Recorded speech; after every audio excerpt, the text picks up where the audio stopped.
série de exposições, então, do Saltério, como nós começamos algumas semanas atrás. E para isso eu quero convidá-los a abrir a palavra de Deus comigo no livro dos Salmos. Nós vamos iniciar hoje o estudo do Salmo segundo, Salmo de número 2. Livro dos Salmos, Salmo de número 2.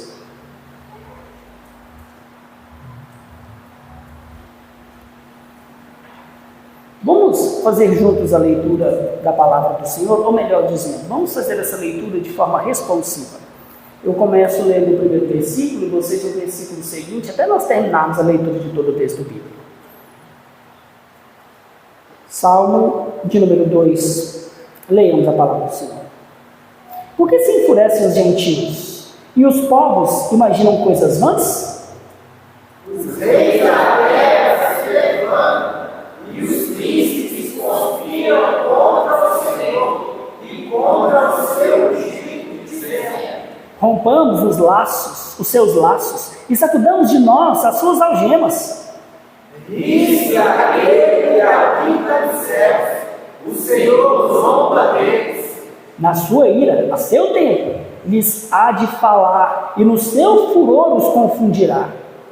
Eu, porém, constituí o meu rei sobre o meu santo monte Sião. Proclamarei o decreto do Senhor. Ele me disse: tu és meu filho, eu hoje te gerei.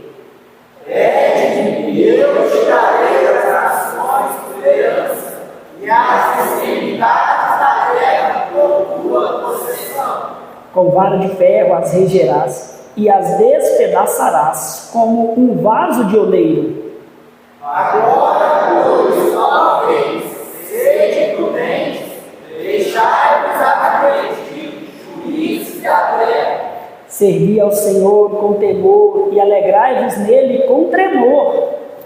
Deixai o filho para que são e não peçais o caminho, porque dentro do outro se nos falará. Bem-aventurados todos os que eles se refugiam. Amém. Senhor, que o Teu Santo Espírito agora tome a Sua palavra que foi lida e posta diante de nós, a Sua voz que já foi ouvida, e esclarece e ilumina o nosso entendimento e o nosso coração, para que nós sejamos capazes de compreender o que o Senhor quer que nós compreendamos, e que a compreensão espiritual da Sua palavra produza os seus frutos sobre nós, em nome de Jesus Cristo. Amém. Deixa eu contar uma história para vocês que eu ouvi uma vez. Uma determinada floresta em algum lugar do mundo, havia um formigueiro que foi construído justamente na rota por onde passavam os elefantes. E quando eles passavam por ali, os elefantes sempre destruíam o formigueiro. Então, certo dia, furiosas, indignadas, as formigas, elas se rebelaram contra o poder do elefante. Então, unidas, elas disseram uma para as outras: quando o elefante passar por aqui, todas nós juntas o atacaremos até destruir. Então, da próxima vez que o elefante estava passando pelo caminho, todas as formigas de uma só vez atacaram aquele elefante. Então, o elefante, tomado de formigas, preto da cabeça aos pés, simplesmente com cócegas, abana as suas orelhas, ele arremessa formiga quebradas em todas as direções. E então o general do formigueiro olha para o elefante todo quebrado de onde ele está, e ele vê que ficou uma única formiguinha pendurada no pescoço do elefante. Então, arrogante e encorajando aquela formiguinha, ele começa a gritar: enforca ele, enforca ele.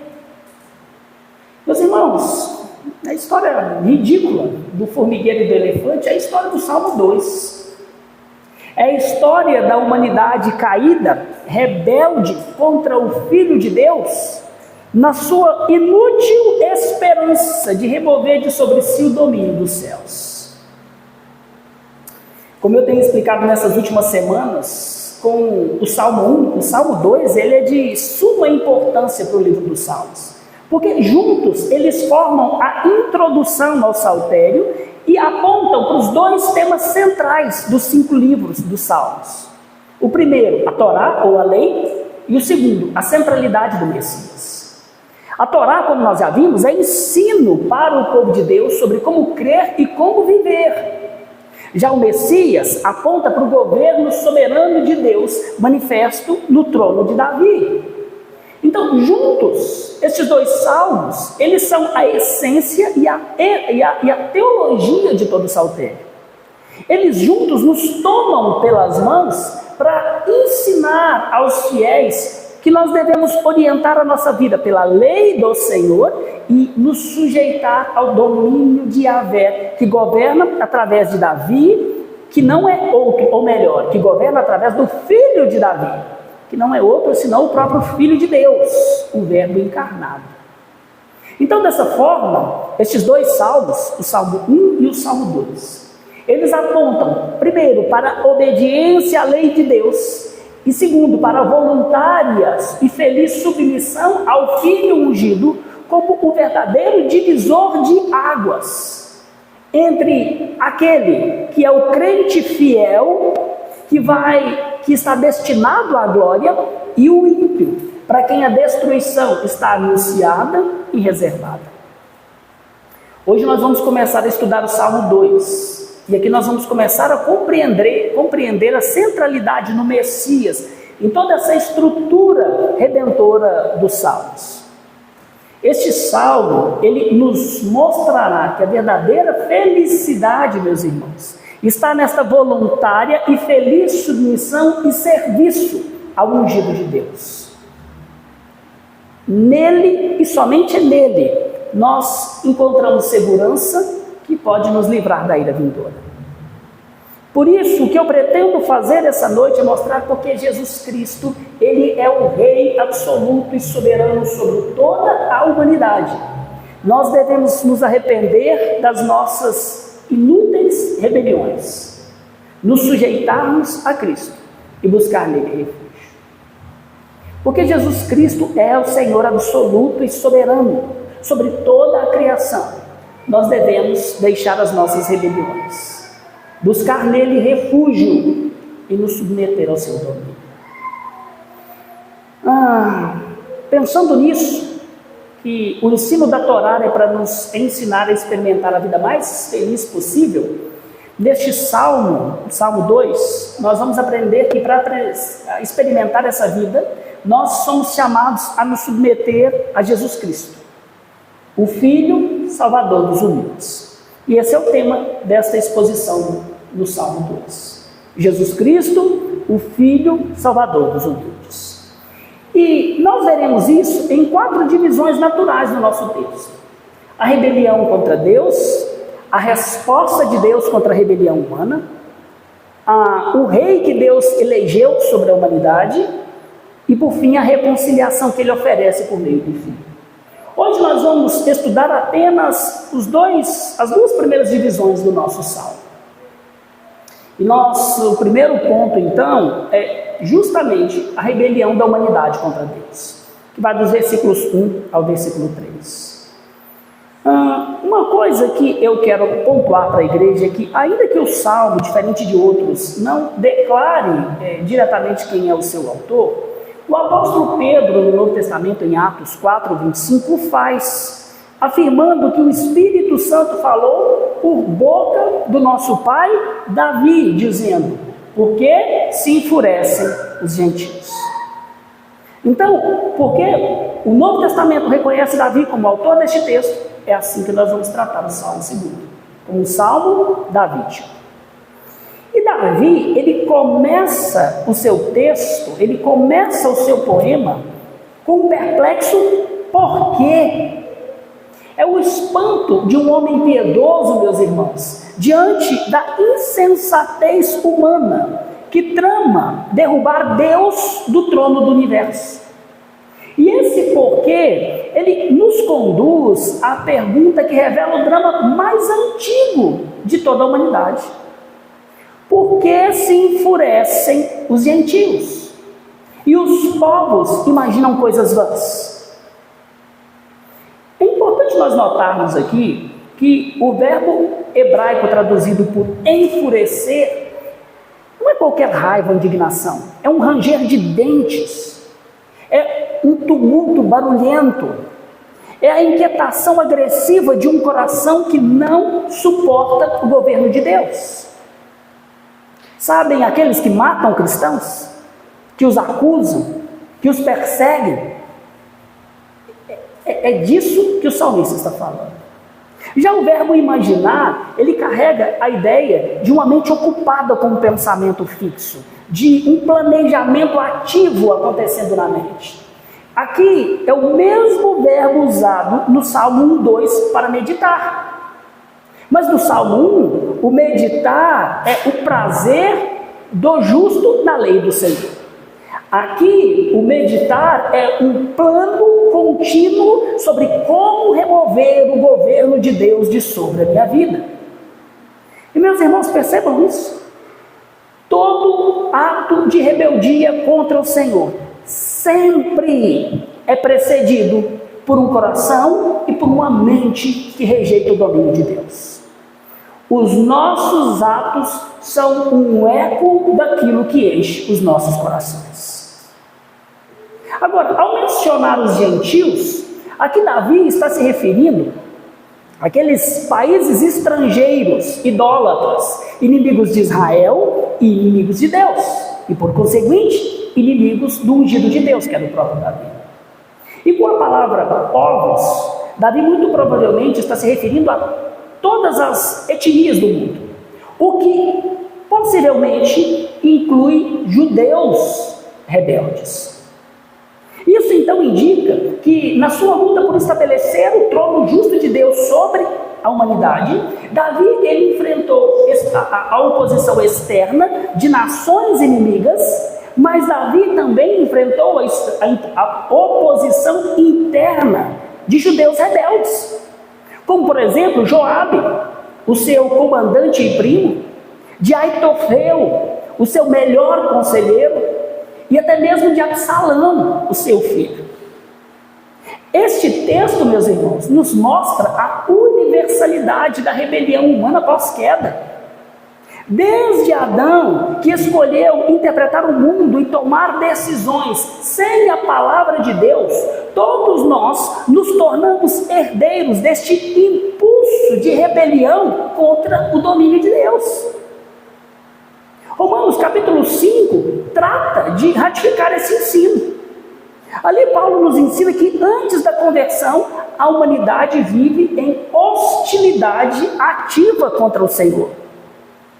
É por isso que a nossa confissão de fé, no capítulo 6, tratando do pecado, descreve o homem natural como totalmente corrompido em todas as suas faculdades e inclinações. E meus irmãos, essa é uma realidade que persiste hoje. Os ímpios, os de fora da igreja, eles se enfurecem contra a igreja do Senhor, o reino visível dele sobre a face da terra. Eles chamam de homofobia o ensino de Deus a respeito da sexualidade. Eles rotulam como opressores os que definem e defendem a ética cristã como um absoluto moral para toda a humanidade. Eles zombam da fé daqueles que afirmam que a ciência, a filosofia, a psicologia e todos os conhecimentos humanos devem se curvar diante da revelação de Deus. Mas não é apenas oposição externa que a igreja sofre. Há também a oposição interna, de dentro. Líderes piedosos são acusados por membros de sexismo, por ensinar que Deus criou macho e fêmea, o homem para governar e a mulher para ser auxiliadora submissa, mestra do lar, pilar da vida doméstica. Aqueles que são adeptos de um cristianismo terapêutico se ofendem contra toda a verdade que lhe expõe os pecados e a acomodação com a cultura. E há aqueles outros pastores proeminentes que dizem que a Bíblia precisa ser atualizada para incluir justamente aqueles que Deus chama de ímpios rebeldes. Meus irmãos, percebam isso, seja dentro ou seja de fora da igreja. A oposição contra o governo de Deus não é outra coisa senão ódio contra o Senhor e contra o ungido que Ele estabeleceu sobre a humanidade. Contudo, toda essa rebelião, como nós percebemos aqui, no final do versículo 1, ela é vã, ou seja, ela é inútil, porque no final, como nós veremos no próximo domingo, os rebeldes verão que é impossível eles removerem o governo de Deus de sobre a humanidade. Aí, o nosso texto continua. E no versículo 2, nós vamos perceber então que o cenário ele é intensificado. Vejam o que diz: os reis da terra se levantam e os príncipes conspiram contra o Senhor e contra o seu ungido, dizendo. Aqui o verbo hebraico para levantar é o mesmo verbo usado lá em 1 Samuel 17:16, para descrever Golias se levantando para afrontar o exército de Deus vivo. A pergunta é: contra quem os reis e príncipes deste mundo se levantam em afronta? Contra o Senhor e contra o seu ungido. Meus irmãos, no contexto original, Davi era ungido. E rejeitar o ungido que Deus colocou para reinar sobre os povos sobre o Monte Sião era, em última instância, afrontar o trono do todo-poderoso Deus Supremo e do grande Rei. Mas como o próprio Espírito Santo nos explica no livro de Atos, como nós lemos na nossa liturgia, capítulo 4, os versículos 27 e 28, Davi, ele era apenas uma sombra de Jesus. Este sim é o ungido definitivo.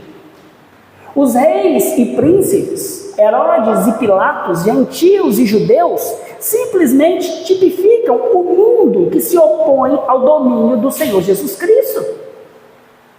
Ao escrever a respeito da hostilidade que sofria, Davi, pelo Espírito Santo, estava profetizando sobre a rebelião universal contra o Cristo de Deus. E meus amados, se os reis nos tempos de Davi resistiam ao ungido humano, a Davi, hoje os governos e as ideologias presentes continuam tentando resistir ao ungido celestial. O Salmo 2, ele está diante dos nossos olhos enquanto nós andamos, estudamos, assistimos TV. Leis que legalizam o assassinato de bebês no ventre das mães. Estados que reivindicam a autoridade sobre a educação dos nossos filhos. Governos que chamam de justiça social, de redistribuição de riquezas, aquilo que Deus chama de roubo. Um cristianismo terapêutico que busca alívio, mas que se recusa a obedecer plenamente a palavra do Senhor. Todos estes são exemplos do mesmo grito de sempre: nós não queremos o Filho como rei sobre nós. Nada mudou. Nada há de novo debaixo dos céus. Agora percebam a continuação do versículo 3. No versículo 3 nós vamos perceber e aprender aqui o clamor mais honesto do coração caído. Versículo 3 nos diz: rompamos os seus laços e sacudamos de nós as suas algemas. Igreja, o mundo vê a lei de Deus como cadeias, como algemas, e não como verdadeiros limites que nos protegem. Agora, notem a grande ironia disso aqui. Os laços que os homens querem romper são exatamente as cordas que Deus estabeleceu para nos proteger contra o caos e contra a autodestruição. E as consequências dessa rejeição, destas cordas limitadoras do amor de Deus, estão diante de nós.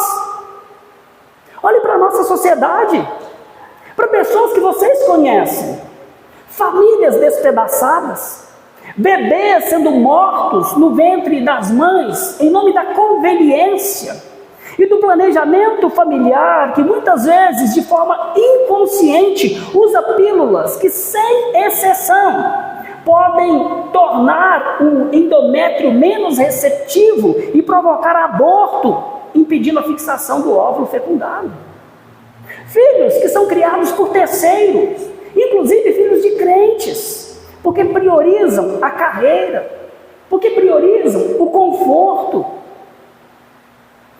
E o resultado disso, para nós, tem sido jovens homens efeminados, fracos, perdidos, meninas, jovens mulheres, que abominam o plano divino para a vida delas. Homens adultos com prioridades invertidas e mulheres sobrecarregadas, porque trocaram o dom da maternidade pelo sucesso que Deus chama de fracasso. Meus irmãos, o resultado de quebrar as algemas são igrejas fracas, porque muitos querem o crescimento sem a evangelização, querem santificação sem morrer na cruz, querem maturidade espiritual sem estudo e sem servir uns aos outros. Meus queridos, esse clamor por autonomia é apenas um eco lá do Éden, quando Adão e Eva viram a obediência a Deus como uma espécie de algema de tirania. Vejam que a rebelião, ela é antiga, é global, ela é cultural, ela é política, ela é pessoal. A rebelião está na rua, lá fora, mas também dentro da igreja, porque ela nasce e vive dentro do coração do homem, dentro do coração de cada um de nós. Crianças, eu imagino que vocês já viram um castor.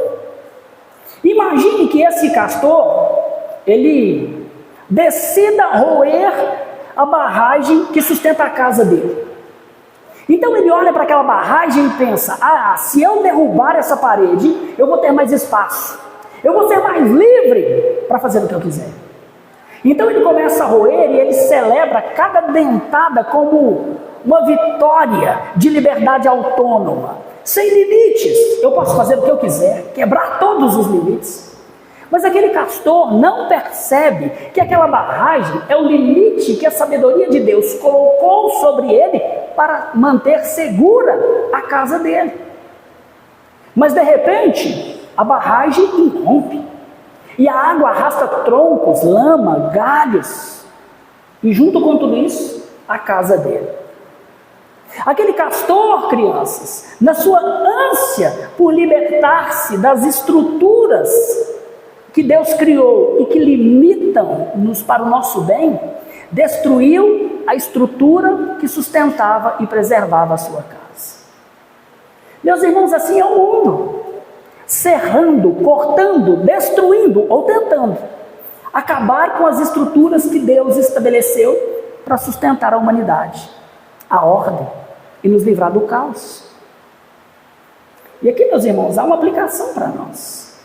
Nós, crentes fiéis, dos mais jovens aos mais idosos, nós somos chamados a abandonar a rebelião moderna, e nos submeter ao nosso reino.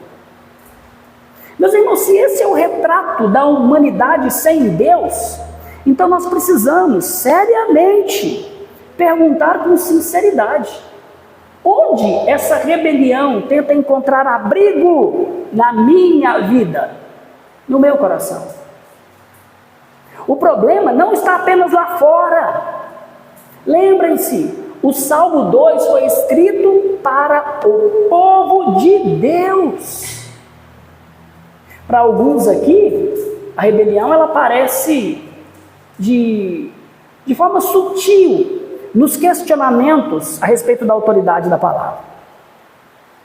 Quando você obedece somente aquilo que lhe agrada, racionaliza aquilo que custa algo para você, para outros, essa rebelião surge no lar. Pais que elegem os sistemas delegam aos sistemas mundanos a formação moral e espiritual dos nossos filhos. Mães que absorvem discursos contemporâneos e desprezam o que Deus chama de honra. Homens que fogem da liderança espiritual ou por ativismo, ou por timidez, ou simplesmente por conforto próprio. Jovens que rejeitam a sabedoria das Escrituras porque aprenderam da sábia internet com descrentes como viver uma vida legal, divertida. Crianças, me ouçam. Quando vocês desobedecem aos pais de vocês, vocês estão dizendo ao mundo: eu não quero que Deus reine sobre mim. Mas o Senhor nos ensina um caminho muito melhor e excelente. O caminho onde eu e a minha casa serviremos ao Senhor. Este salmo, ele é assim, meus irmãos, um alerta para o povo de Deus. Mas ele também é uma severa advertência para os descrentes. A rebelião contra Deus sempre termina mal. Mas Cristo, Ele chama e recebe com misericórdia todos que, cansados de seguir o seu próprio coração, deixam essas armas da autonomia e se rendem a Ele. A Bíblia nos ensina que o coração humilde, quebrantado e contrito, esse Cristo jamais desprezará. Igreja, se nós sabemos que o mundo vai ruir, porque rejeita as cordas do domínio de Deus, então qual deve ser a nossa resposta ao Senhor? Submeter a nossa vida inteira ao domínio de Jesus Cristo. Pais, ensinem a palavra no lar. Homens, liderem de forma piedosa, com coragem, em casa e na igreja do Senhor. Mulheres, abracem esse belo chamado que Deus ofereceu a cada um de vocês. Jovens, submetam a alma de vocês à palavra e não às mentiras deste mundo. Nós somos chamados a nos alimentar todos os dias na palavra, ter deleite nela, estudá-la, porque somente um coração cheio do Evangelho pode reconhecer e resistir os ventos da rebelião moderna. O mundo, ele está cravando a sua própria destruição.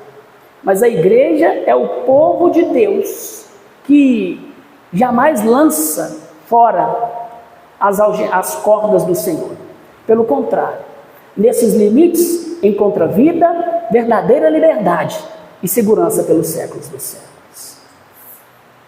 Os versículos 1 ao 3 levantam então essa poeira da rebelião humana na terra. Mas os versículos seguintes, do 4 ao 6, eles nos mostram o céu, onde Deus, imperturbável, sorrindo, estabelece o seu reino. E esse é o nosso segundo ponto. Deus zomba da rebelião humana. Se no primeiro nós vimos a rebelião, no segundo nós vemos a resposta de Deus. E a partir do versículo 4, a cena muda completamente. Na terra nós vemos tumulto, ranger de dentes, planos contra Deus e o seu ungido. A resposta divina? Um Deus em paz perfeita, soberano, sorrindo sobre o seu trono inabalável. E o versículo 4, meu irmão, minha irmã, ele é surpreendente. Ele diz: ri-se aquele que habita nos céus. O Senhor zomba deles. Além deste texto, a Bíblia só atribui a Deus o ato direto de sorrir em outras 3 ocasiões. E em todas as 4, incluindo o nosso texto, nós sempre encontramos um riso judicial de Deus. Um riso condenatório, de deboche, que ironiza essa impotência da rebelião humana. Meus irmãos, o Senhor, Ele não se assusta com a rebelião dos povos, porque a criatura jamais pode destronar o Criador.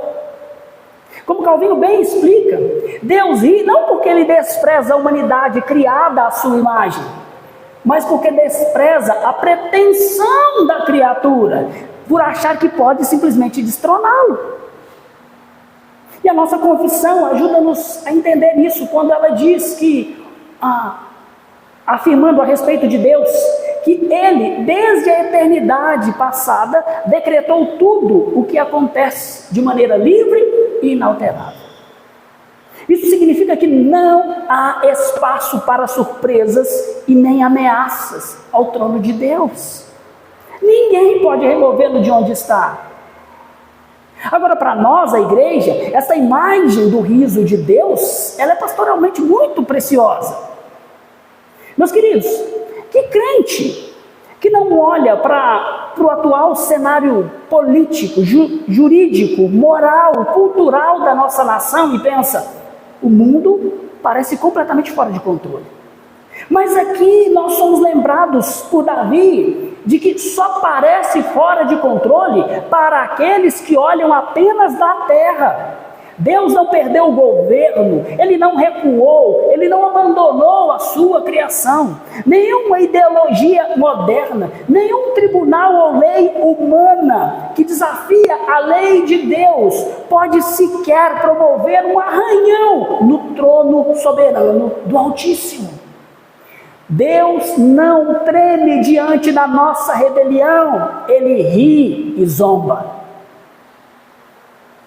Agora, o verso 5, ele nos recorda que os inimigos vão ter que ouvir a voz do Senhor. Diz assim: na sua ira, a seu tempo lhes há de falar, e no seu furor os confundirá. Agora chegou o tempo de haver falar, e ele o faz para atemorizar, para assustar, para encher de terror os seus inimigos e os inimigos do seu ungido. E eu posso dizer isso com segurança porque o verbo ou o substantivo usado, traduzido aqui na sua ira, é um substantivo que traz a ideia de bufar pelas narinas, de fúria. Sabe aquele touro furioso, pronto para atacar e despedaçar o que está na frente dele? Essa é a imagem que o salmista está pintando aqui. Meus irmãos, é por isso que nós precisamos pregar e alertar os descrentes que estão ao nosso redor contra o pecado deles. Porque a rebelião humana provoca a ira do Senhor, e todo pecador não convertido está sob a mira da santa ira de um Deus triplamente santo, que é fogo consumidor. O fim da rebelião é destruição. Agora, é claro que nós não podemos entender a ira de Deus como a paixão irracional e pecaminosa de cada um de nós homens, mas como uma ira santa, como uma ira justa, uma ira necessária contra toda rebelião que procura destruir a sua criação e roubar dela a glória que lhe é devida. Deus ri e Deus fala. Ele ri porque a rebelião dos homens, a nossa rebelião é vã. Nós vamos nos curvar diante dele, voluntariamente ou não. E ele fala porque a rebelião é grave. Mas há de chegar um tempo em que ele vai falar com juízo. E sempre que Deus falou com juízo, a sua voz confundiu os rebeldes, aqueles que achavam que estavam prevalecendo. Sempre foi assim. Foi assim no dilúvio, foi assim em Babel, foi assim nas pragas do Egito, foi assim na destruição de Jerusalém no ano 70. Os rebeldes, antes do juízo, sempre achavam que estavam prevalecendo contra o domínio de Deus. E assim vai ser no dia do julgamento final. Como Calvino mais uma vez nos ajuda a entender, ele diz que a história é testemunha.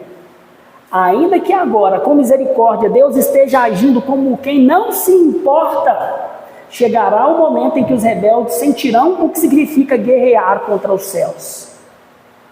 Naquele dia, meus irmãos, confusos e prostrados, eles vão reconhecer o erro deles e declarar que, a despeito da ira deles, há somente um rei.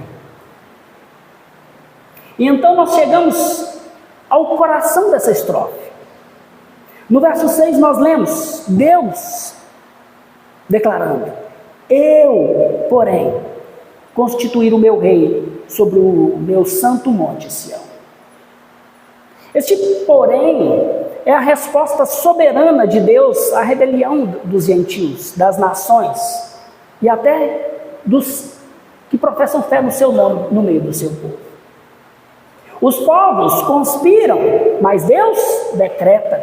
Os reis se levantam, mas Deus estabelece. Os ímpios planejam remover as estruturas de governo que Deus estabeleceu, mas o Senhor coloca o seu rei sobre todo o universo.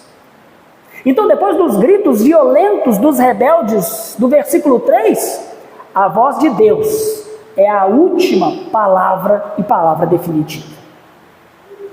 Neste contexto, o contexto original do Salmo 2, meus irmãos, Deus está afirmando o seu direito soberano de colocar Davi e a sua descendência como autoridade sobre os povos, sobre as nações vizinhas de Israel.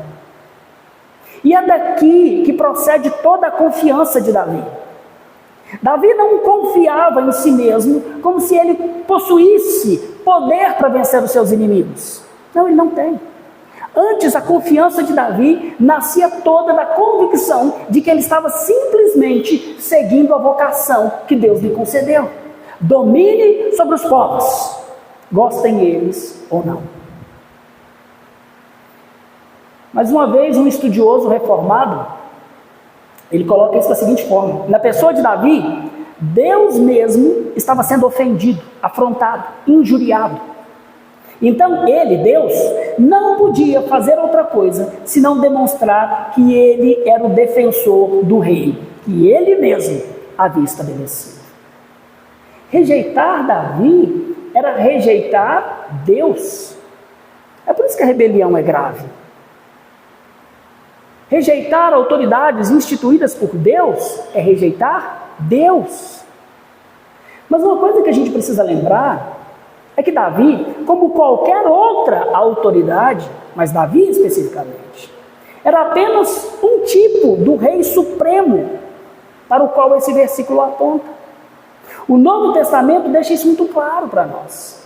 O rei estabelecido por Deus não era apenas Davi, mas era Cristo, o filho de Davi, o filho unigênito e encarnado de Deus. Depois leiam em casa ali aquele trecho de Atos 13, mas Atos 13, 33 especificamente, cita este salmo aqui, para afirmar que Deus cumpriu essa entronização do seu Filho encarnado, quando ele ressuscitou Jesus Cristo dentre os mortos. Então, o trono do Filho não está lá em Jerusalém, o trono do Filho está nos céus, à direita de Deus Pai Todo-Poderoso. Meus irmãos, os reis da terra se levantam. Herodes pode conspirar, Pilatos pode condenar, o Sinédrio pode difamar, o povo de Deus pode gritar: crucifica-o. Mas Deus responde com: eu, porém, constituí o meu rei. E quando Deus fala, ninguém pode mudar o seu decreto jamais. Cristo está no trono dos céus e está agora. Quando nós lemos Efésios, capítulo 1, nós aprendemos que na ressurreição, Deus, ao ressuscitar Jesus Cristo, Deus o colocou acima de todos os principados e de todas as potestades e lhe deu um nome que está acima de todos os nomes. O governo não está nas mãos do caos, mas o governo está nas mãos de Cristo, o nosso Senhor. A razão pela qual Deus ri da rebelião das nações é que a vitória do Senhor Jesus Cristo sobre o pecado, sobre o inferno, sobre a morte, sobre Satanás, garantiu o domínio perpétuo do Filho de Deus. O mundo luta contra um reino que já está estabelecido, ainda que não plenamente manifesto. Meus irmãos, os nossos inimigos não podem vencer essa luta. Por isso, meus irmãos, este versículo 6, ele é consolador para a igreja. Deus não está tentando governar o mundo, Ele já colocou o seu rei sobre o mundo. O fim e a vitória já estão garantidas. O meu rei, diz o Senhor, não os reis destas nações, mas o verdadeiro rei sobre as nações. Ele é quem governa. Eu tenho uma imagem familiar que talvez nos ajude a entender um pouco isso aqui. Eu acho que todo menino homem deve gostar muito de brincar de quebra de braço com os pais. O Davi amava, quando ele era mais novo, me desafiar em quedas de braço. Então, se achando todo poderoso, ele agarrava o meu punho e tentava de todas as formas derrubá-lo. Então eu sorria. E o Davi fazia força e gemia e babava e resfolegava. Então eu finalmente ergui o braço e levantava o Davi juntamente comigo. Ele não percebia isso. Mas aquela força que ele desafiava, na verdade, era a força que o sustentava e o mantinha de pé. Meus irmãos, assim é Deus em relação à rebelião daqueles que tentam desafiá-lo. Na verdade, a força que os rebeldes tentam destruir é justamente o poder que os mantém de pé. Deus, sorrindo, inabalável, continua governando pleno e absoluto sobre a vida de cada um de nós, sobre toda a história da humanidade. Ele a conhece e conhece o seu fim, porque ele decretou esse fim antes que o tempo existisse. E aqui eu quero deixar uma aplicação maravilhosa, uma aplicação teológica para as nossas vidas. Crente, se o céu sorrir, nós podemos descansar. Meus irmãos, se Deus sorri contra a rebelião das nações e afirma com voz inabalável, eu constituí o meu rei, presta atenção em mim. A pergunta que nós precisamos responder é simples e urgente. Por que é que nós, povo desse rei, ainda tememos a rebelião do mundo? Tememos as incertezas da vida, as aflições que nos cercam. Se o trono de Cristo está firme, por que é que os nossos corações tremem tão facilmente? Mas, irmãos, para alguns, o medo e a ansiedade se manifestam na política. Cada nova lei que contraria a nossa fé, cada decisão de tribunal, cada avanço da impiedade nos nossos dias, parece anunciar o fim da esperança dos crentes. Mas lembrem-se disso, nenhum decreto humano tem autoridade suficiente para poder alterar o decreto eterno de Deus. O Pai não se levanta angustiado para reagir contra aquilo que os homens fazem. Ele simplesmente ri em deboche e diz, eu já constituí o meu rei. Descansem. Para outros, o medo, a ansiedade aparece na vida pessoal. Diagnósticos médicos, crises familiares, incerteza sobre provas que nós fazemos, gestações que nós não sabemos como serão, instabilidades financeiras, injustiças que nós sofremos. Mas o governo de Cristo, ele não é apenas global, ele é pessoal. O mesmo Cristo entronizado sobre todas as nações, também governa com sabedoria pessoal a sua vida, as suas dores, os seus medos. Cada segundo da sua vida está diante dos olhos dele. A soberania que derruba reis soberbos. É a mesma que sustém filhos piedosos. Há ainda aqueles que não são temerosos, mas são indiferentes. Vivem como se Cristo estivesse no céu, mas não assentado no trono. Como se Jesus fosse o Salvador, mas não o seu rei. A esses eu preciso dizer com seriedade pastoral. Preciso fazer uma pergunta a vocês.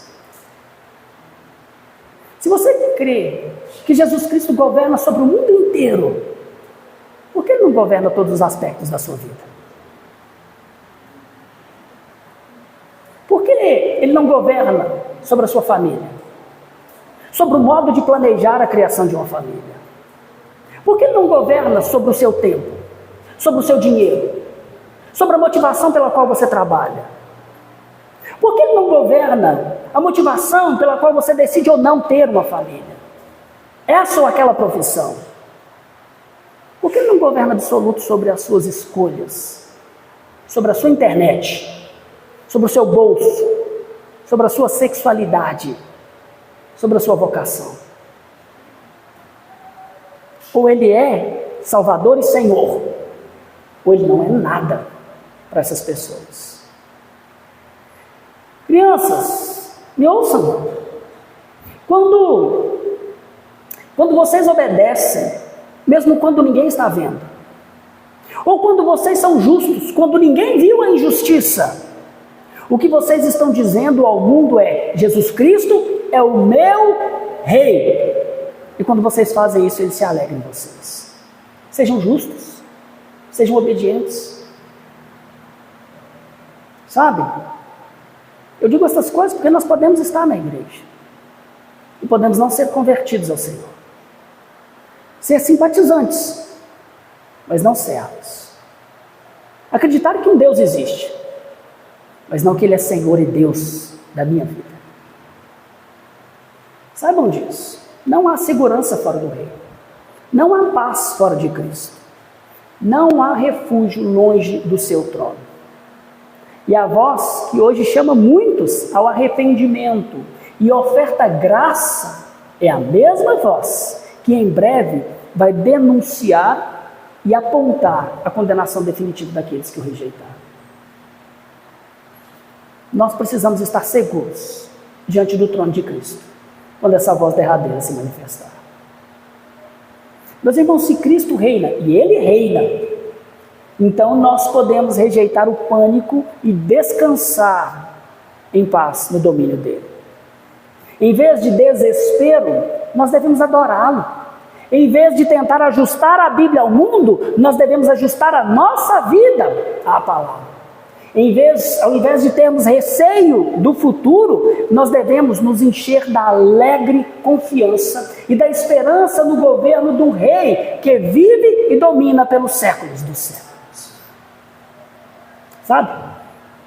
Quando nós olhamos para a história do formigueiro e do elefante, e especificamente para aquela formiguinha ingênua, achando que realmente podia enforcar aquele elefante, nós rimos da história, mas nós não rimos da fraqueza das formigas. Nós rimos da impossibilidade do ato. Assim também é no Salmo 2. Quando o Salmo nos diz que Deus zomba da humanidade, o Senhor não zomba dos homens que foram feitos à sua imagem, mas Deus zomba da pretensão humana caída, insensata, de criaturas tolas que imaginam que podem lançar de sobre si o domínio de Deus. É por isso que os Salmos 1 e 2 juntos, eles formam essa porta de entrada para todo o saltério para nós. Um abre mostrando o caminho da vida sob a lei de Deus, e outro mostrando o Rei pelo qual a nossa vida encontra sentido, proteção e um destino final. Meus irmãos, a Torá nos chama a obediência.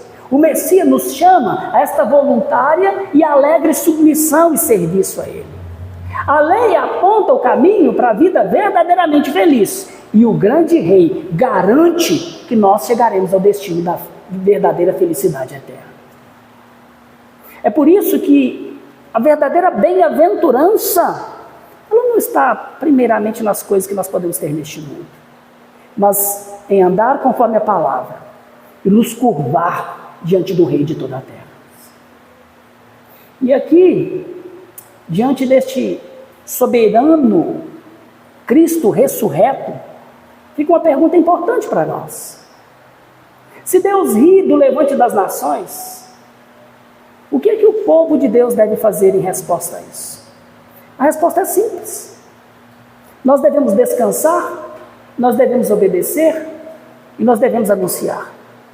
Descansar porque o trono do nosso Rei está firme nos céus. Obedecer porque nós temos um Rei que nos governa pelo seu Espírito e pela sua palavra. E nós devemos anunciar, porque o mundo rebelde precisa ouvir que há um Rei colocado sobre Sião, Jesus Cristo, o Senhor dos vivos e dos mortos, que vai salvar os humildes, mas que vai destruir os soberbos e os rebeldes. Hoje nós vimos a rebelião humana e a resposta, o riso de escárnio de Deus a essa rebelião. Na próxima semana, se Deus permitir, nós vamos ouvir a voz do próprio Rei que foi estabelecido. Como também vamos ouvir o convite que o Pai oferece através do Filho, para a reconciliação de todas as pessoas. Um convite que, quando aceito, transforma temor em adoração e rebeldes em filhos. Então, que o Senhor prepare o coração de cada um de vocês para ouvir a voz do Filho ungido, que diz a todos aqueles que nele creem e que a ele se submetem: tu és meu, e nada, nem ninguém, jamais poderá os arrancar das minhas mãos. Porque Jesus Cristo é Senhor soberano sobre toda a humanidade. Nós somos chamados a nos arrepender das nossas rebeliões modernas e buscar refúgio nele, nos submetendo a ele. Que o Senhor nos abençoe.